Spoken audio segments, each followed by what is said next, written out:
ಮಾಡ್ರಿ, ಟೈಮ್ ಕೊಟ್ಟದ ಮಾಡ್ರಪ್ಪ. ಎಲ್ಲ ಸರಳ ಲೆಕ್ಕಗಳನ್ನು ಹೆಂಗೆ ಮಾಡಬೇಕು ಅನ್ನೋದು ತಿಳ್ಕೊರಿ. ಬಡ ತಿಳ್ಕೊಂಡು ಎಲ್ಲ ಲೆಕ್ಕಗಳನ್ನು ಮಾಡ್ರಿ, ನಾ ತಿಳಿಸ್ತದ. ಎಲ್ಲರ ಬೋರ್ಡ್ ಕಡೆ ನೋಡ್ರಿ. ಇವು ಕೆಲವೊಂದು ಹಿಂಗೆ ಭಿನ್ನ ರಾಶಿಗಳು ಬಂದಾಗ ಭಾಳ ಅಂದ್ರೆ ಭಾಳ ಸರಳ ರೀತಿ ಇರ್ತಾವ, ತಿಳ್ಕೊಂಡು ನೋಡ್ರಿ, ಭಾಳ ಸರಳ ತಿಳಿಸ್ತಾವ. ಎಲ್ಲರ ಬೋರ್ಡ್ ಕಡೆ ನೋಡ್ರಿ, ನೀವು ಮಾಡೋದಾಗ್ಯದಲ್ಲ ನೋಡ್ರಿ. ಈಗ ನಾ ಏನು ಹೇಳಿದ್ದೆ, ಅದು 3 10 ಆ ಶೇಕಡ ಅನ್ನೋದು ಇದ್ರ ಮುಂದೆ ಇಟ್ಬಿಟ್ರಿ ನೋಡ್ರಿ. ಬರೋಬ್ಬರಿ 3 ತಳಗ 1,000, 3 ಸ್ಥಾನ ಬಿಟ್ಟ ದಶಮಾಂಶದಾಗದ ಅಂದ್ರೆ ಇದು 1 2 3 1 2 3 3ಕ್ಕೆ ಸ್ಥಾನ ಕೊಡಬೇಕು ನೀವು. 0.03 ಎಲ್ಲದ 0.003 ಉತ್ತರ ಸಂಖ್ಯೆ ಬಿ. ಈಗ ಇದನ್ನು ಮಾಡೋದು ಒಂದು ಸ್ವಲ್ಪ ಹುಷಾರು ನೋಡಿ. 75 / 10 ಈ ಶೇಕಡ ಚಿಹ್ನೆ ಇದಕ್ಕೆ ಇಟ್ಟು ಬಿಡ್ರಿ. 100 ದಶಮಾಂಶದಾಗ ಉತ್ತರದ 75 ತಳಗ 1 2 3 ಸ್ಥಾನ, ಆಲ್ರೆಡಿ 2 ಸ್ಥಾನವ.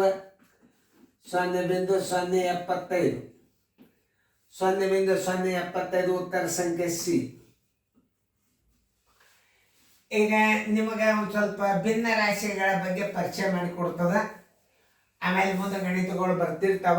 ಸುಮ್ಮನೆ ನಿಮ್ಗಿಂತ ಲೆಕ್ಕಗಳು ಬಂದಾಗ ನಾವು ಏನು ಮಾಡಬೇಕು ಸ್ವಲ್ಪ ತಿಳಿಸಿ ಹೇಳ್ತಂದು ನೋಡ್ರಿ.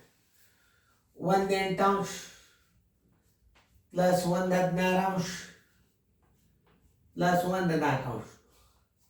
ಇಲ್ಲಿ ಏನು ಮಾಡಬೇಕು ನೀವು, ಗುಣಾಕಾರ ಹಾಕಿಬಿಡ್ರಿ. ಇದಕ್ಕೆ ಹಾಕಿದ್ರೆ 8 16 4 ಲಸ ತಕ್ಕೋತ್ ಕೊಡಬಾರ್ದು.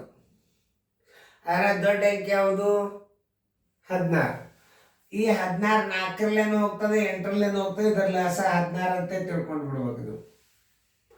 ಇಂಥ ಗಣಿತಗಳು ಕೆಲವೊಂದು ಟ್ರಿಕ್ಸ್ ಮೇಲೆ ನಿಮಗೆ ಸಾಕಷ್ಟು ಗಣಿತಗಳು ಬರ್ತಾವೆ.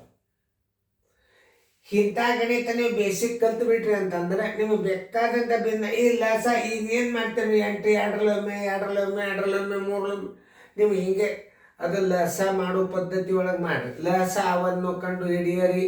ಅಂದಾಗ ನೀವು ಕಂಪಲ್ಸರಿ 2 2 ಆದಿಂದ 3 3 ಆದಿಂದ 5 5 ಆದಿಂದ 7 ನೀವು ಹಿಂಗೆ ಹೊಡೆಯೋದು. ಬಟ್ ಭಿನ್ನ ರಾಶಿ ಒಳಗೆ ಮಾಡುವಾಗ ಒಂದು ಸ್ವಲ್ಪ ವಿಚಾರ ಮಾಡಬೇಕು. ಲಸ ತಕ್ಕೋತ್ ಕುಡಿದ್ರೆ ಟೈಮ್ ಹಾಳಾಗ್ತದ ನೋಡ್ರಿ. ನಾ ಹೆಂಗೆ ತೆಗೆದ ಇದ್ರ ದೊಡ್ಡ ಅಂಕೆ ಎಷ್ಟದ? 16 ಅದ. ಆ 16 ಇಟ್ಬಿಡ್ರಿ. ಯಾಕಂದ್ರೆ 8ರಲ್ಲೇನು ಹೊತ್ತು, 16ರಲ್ಲೇನು ಹೊತ್ತು, 4ರಲ್ಲೇ ಹೊತ್ತು ನೋಡ್ರಿ. 8 2 16 16 1 4 4 ನೋಡಿ. 2 1 2 ಪ್ಲಸ್ 1 1 1 ಪ್ಲಸ್ 4 1 4 4 3 7 7 16 ಇಲ್ಲದ ನೋಡ್ರಿ ಉತ್ತರ ಸಂಖ್ಯೆ ಎ. ನಿಮ್ಗೆ ಇಂಥ ಗಣಿತಗಳನ್ನು ಮಾಡೋದು ಬರಬೇಕು. ಆಮೇಲೆ ಇಲ್ಲಿ ನೋಡ್ರಿ 1 3 ಪ್ಲಸ್ 1 4 ಅದ. ಇವೆರಡು ಅವಿಭಾಜ್ಯ ಅಂಕೆ. ಒಂದು ಅವಿಭಾಜ್ಯ ಅಂಕೆ ಬಂತು. 2 ಗುಂಪಿದ್ದಾಗ ಈಗ ನಾ ಹೇಳಿದ ಮೆಥಡನ್ನು ನೀವು 2 ಗುಂಪಿದ್ದಾಗ ಮಾಡ್ರಿ. 3 ಗುಂಪಿದ್ದರೆ ಈ ಪದ್ಧತಿ ಮಾಡಬೇಡ್ರಿ. ಇದನ್ನು ನೆನ್ಪಿಟ್ಕೋಬೇಕು ನೀವು. 2 ಗುಂಪವ ಮತ್ತು ಒಂದು ಅವಿಭಾಜ್ಯ ಅಂಕೆ ಅದ ಅಂದ್ರೆ 4 3 7. ಒಂದ್ಸಲ ಪ್ಲಸ್ ಮಾಡ್ರಿ, ಒಂದ್ಸಲ ಗುಣಾಕಾರ ಮಾಡ್ರಿ. 3 4 12 7 12 ಉತ್ತರ ಸಂಖ್ಯೆ ಎಷ್ಟು? ಎ. ನಿಮ್ಗೆ ಯಾಕೆ ಹೇಳ್ತಾನಂದ್ರೆ ಇವು ಸುಮ್ಮ ಇಂಥ ಗಣಿತಗಳು ನೀವು ಬಾಯಿಗೆ ಬಂದು ಅಂದ್ರೆ ಸರಳೀಕರಣ ಬರ್ತಾವೆ. ನಾ ಸರಳೀಕರಣ ಇಷ್ಟು ಬಿರಿ ಹಾಕಿದ್ದು ಅದು ನೀವು ಕಲೀರಿ. ಸೈನಿಕ್ ಸ್ಕೂಲ್ ಅಂತೂ ಕಣ್ಣು ಮುಚ್ಚಿ ಹೇಳ್ಕೊಂಡು ತೊಗೊಂಡು ಬರ್ತೀರಿ. ನೀವು ಸ್ವಲ್ಪ ಜನರಲ್ ನಾಲೆಜ್ ಬುಕ್ ಓದ್ಕೋಬೇಕು ನೀವು.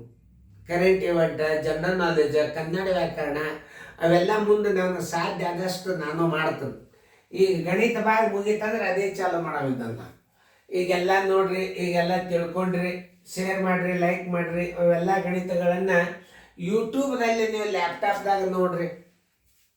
ಮೊಬೈಲ್ ಅವಶ್ಯಕತೆನೇ ಇಲ್ಲಿ. ಒಂದು ಲ್ಯಾಪ್ಟಾಪ್ ತೊಗೊಂಡ್ಬಿಟ್ಟು ಅದಕ್ಕೊಂದು ಬ್ರಾಡ್ಬ್ಯಾಂಡ್ ಕನೆಕ್ಷನ್ ತೊಗೊಂಡ್ಬಿಟ್ರಿ ಮುಗೀತು ನಿಮ್ದು. ಏನು ಮೊಬೈಲ್ ಅವಶ್ಯಕತೆನೇ ಇಲ್ಲ ಇನ್ನು ಮುಂದೆ. ಎಲ್ಲರೂ 13,000 ಜನ ಅಭ್ಯಾಸ ಮಾಡ್ತಾ ಇದ್ದಾರೆ ಈಗ ಸದ್ಯ ನನ್ನ ಶಾಲೆ ಒಳಗೆ. ದಿನಾಲು ಹಂಗೆ ನೋಡ್ತಿರ್ತಾರ. ಮತ್ತು ಎಲ್ಲರೂ ಈಗ ನೌಕರಿನೇ ಬೇಕು ಅಂತಂತ ಈಗ BSc ಬೇಡ, BSc ಬೇಡದವ್ರು MS ಭಾಳ ಶಾಣೆ ಇರ್ತಾರವ್ರು. ಆದ್ರೆ ನವೋದಯ ಅಭ್ಯಾಸ ಏನು ಅವ್ರಿಗೆ ಗುರ್ತಾಗ್ತದಂದ್ರೆ ಅವರೇ ರಿಸಲ್ಟ್ ಮಾಡ್ಲಿಕ್ಕೆ ಚಾಲು ಮಾಡ್ತಾರೆ. ಕೋಚಿಂಗ್ ಕ್ಲಾಸ್ಗೂ ಭಾಳ ಹೆಲ್ಪ್ ಅದ ಇದು. ನಾನು ಟೀಚರ್ ಅಭಾವ ಅದ ಎಲ್ಲ ಕೋಚಿಂಗ್ ಕ್ಲಾಸ್ನಾಗ. ಏನಿಲ್ಲ, ಒಬ್ಬರು ಟೀಚರ್ ಪ್ರತಿಯೊಂದು ಕೋಚಿಂಗ್ ಕ್ಲಾಸ್ನಾಗ ಇದನ್ನು ಅಭ್ಯಾಸ ಮಾಡಿ ಕ್ಲಾಸ್ ಹೇಳ್ಬೋದು. ಒಬ್ಬರು ಟೀಚರ್ ಅಷ್ಟು ನಾನು ತಯಾರು ಮಾಡಿಸೀನಿ ಇದನ್ನು ಅಭ್ಯಾಸ. ಈಗ ಆಲ್ರೆಡಿ ಒಂದು 1500 ಗಣಿತ ಸಮೀಪ ಬಂದವು. ಇನ್ನೂ ಎಷ್ಟು ಆಗ್ತಾವೆ ಹೇಳಿಕ್ಕಾಗೋದಿಲ್ಲ ಜೂನ್ ತನಕ. ನೋಡ್ರಿ, ಎಲ್ಲ ಗಣಿತಗಳು, ಎಲ್ಲ ರೀತಿ ಗಣಿತಗಳು ಬರ್ತಿರ್ತಾವೆ. ಇದನ್ನು ಅಭ್ಯಾಸ ಮಾಡಿ ಕ್ರಮಬದ್ಧವಾಗಿ ಇದನ್ನು ಅಭ್ಯಾಸ ಮಾಡಬೇಕು. ಇದು ಮೇನ್ ಆಧಾರ ಏನು? Master guide. ಮಾಸ್ಟರ್ ಗೈಡ್ದಾಗ ಗಣಿತಗಳು ಎಲ್ಲ ಬಂದ್ಬಿಡ್ತಾವೆ ನಿಮಗೆ. ಅದು ಒಂದು ಸೀರಿಯಲ್. ಅದನ್ನು ನೋಡಿದ್ರಂತೂ ಅತಿ ಕಣ್ಣು ಮುಚ್ಚು. ಅದರ ರೀಸನಿಂಗ್ ಆಗಿ ಗದ್ಯ ಭಾಗ, ಆಕೃತಿ, ಗಣಿತ ಭಾಳ ಚಂದ ಬಿಡಿಸ್ಯಾರ. ಮಾಸ್ಟರ್ ಗೈಡ್ ತಗೊಳ್ರಿ. ಮಾಸ್ಟರ್ ಗೈಡ್ ಆಧಾರಿತ ಗಣಿತದ ಇದರಾಗ. ಇದು ನವೋದಯ ಚಾಲೆಂಜ್ ಆಧಾರಿತ. ಮಾಸ್ಟರ್ ಗೈಡ್ ಆಧಾರಿತ ಗಣಿತಗಳು ಬರ್ತಾವೆ. ಚೆನ್ನಾಗಿ ಬರ್ಕೊಡ್ರಿ ಫೇರ್ದಾಗ.